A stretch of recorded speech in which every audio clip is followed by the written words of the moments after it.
So I was really early then. Now, like, I'm pregnant AF. So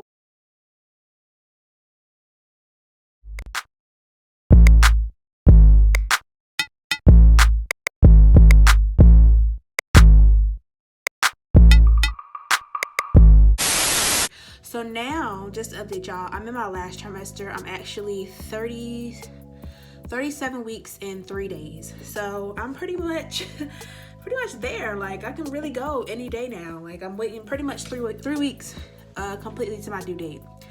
So yeah, it's been a journey. I guess I can update you guys on how my third trimester been so far.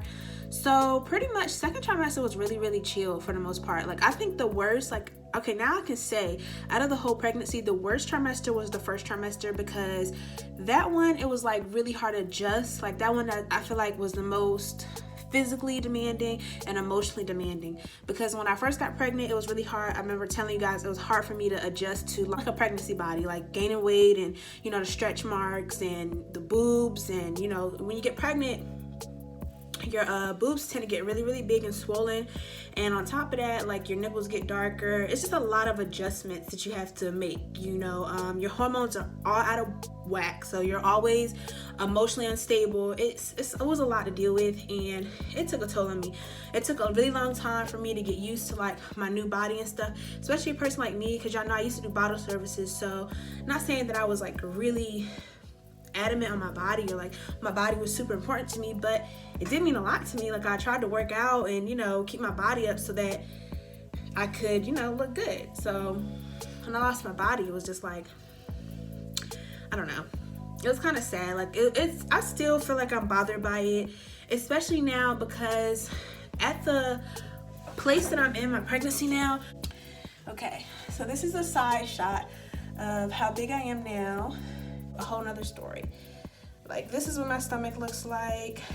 So yeah, that's what my stomach looks like now. As you can see, I have stretch marks up there. It's some dark stretch marks up there, and then some red stretch marks. So I'm hoping that after I have the baby, the red stretch marks will go away. But for the most part, you know, I'm prepared that if they don't go away. You know, it was a lot of days that I would look at myself in the mirror and I would cry, because I was just like so depressed and like sad about how my body looked. But now I'm kind of just coming to terms with it. I feel like the thing that did teach me though is that when you go through pregnancy, I wouldn't recommend you go through it with somebody that you truly don't love or wouldn't sacrifice a lot for. Like, I'm lucky because I feel like my boyfriend, I really love him, and I know he really loves me for me. So when, you know, I had started having changes with my body and stuff, it kind of helped, because I knew that regardless of how much I changed, and, you know, I'm not the person that I'm not the person anymore that I was when we first started dating, and he still loves me regardless. So I would definitely take that consideration when you want to have a baby by somebody, or you want to get pregnant, because a lot's going to change, and you need to make sure the person that you're with or having a child with loves you unconditionally for you, like what's inside and not what's on the outside, because a lot's going to change, trust me. So yeah, moving on. I'm in my third trimester, like I said. 37 weeks and like 4 days. Just put some lip gloss on because my lips are so dry. I'm pretty far along. This last trimester, I wouldn't say it was harder than the first trimester. No, I would say it was harder. The first trimester, it's a lot of morning sickness and tiredness, so I feel like that's kind of hard to go about your regular day when you have those things going on. But the third trimester is pretty much the same. You are tired a lot. But the thing is, like, you can't sleep. Like, I have really bad insomnia now. Like, it was a point where I was getting like 3 hours of sleep a day, and I would stay up for like the rest of the 21 hours of the day.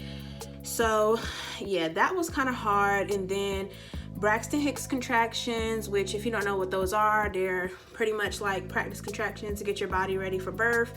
I experienced a lot of those. And let's see, back pain kind of got worse. It's harder to like do tasks now. Like, I would say I'm really thankful that I took the last 2 to 3 months off of work, and, you know, I got to be, for the most part, a stay-at-home post mom, I think that's the word. You know what I mean. Like, I'm not a mom yet because I haven't had my baby, but you know, I got to take the last 2 to 3 months off of work, and I'm thankful for that because I don't think I could honestly work anymore if I was working right now. Like, I sometimes stand up and go in the kitchen to cook myself food, and I get so tired and out of breath. It feels like I'm literally about to pass out, and that's just from standing up. So I have to like crouch over the counter just to kind of like make a sandwich or like fix something to drink. It's terrible. So I'm lucky for that. You know, it's very, very uncomfortable. Like, the best way for me to explain it without not talking you guys' heads off is that it's just very uncomfortable, and you need a lot of accommodations. Like, driving now is a pain in the butt because the steering wheel sits like this close to my stomach. My stomach's pretty much resting on the steering wheel, so that kind of makes it hard to drive. It's not impossible, but it just makes it hard. And like doing a lot of walking and stuff, I personally haven't been doing that because I get tired really fast and I don't really want to walk. So I feel like I'm not going to force myself to walk. I should be walking because they say it helps walk the baby down, but I just haven't been walking. And for the most part, it's just really uncomfortable. Like, it's the best way I can explain is that you're just gonna be super uncomfortable. Yeah, like, I really haven't went out my whole pregnancy, to be honest. Nobody's really invited me out. You know, I'm kind of just content staying in my room and just chilling for the most part, or hanging out with my boyfriend when he comes home from work. And that's pretty much my life right now. So at this point, I'm just waiting for the baby to come. My cravings have pretty much stayed the same. I don't really have a lot of food aversions like a lot of pregnant people have. I still crave a lot of Chinese food. I think I told y'all that I love Chinese food.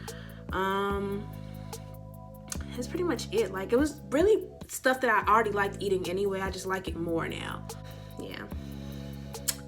So that was just like a long-winded kind of blabbity update on how my 3rd trimester has went, because I feel like I needed to update you guys because I haven't made a video in so long. Make sure you like and comment and subscribe on this video. If you guys have like more questions, concerns, topics that y'all want me to make videos on, definitely leave those in the comments. I would love to hear those. I'll definitely respond back to them. And yeah, thanks for watching.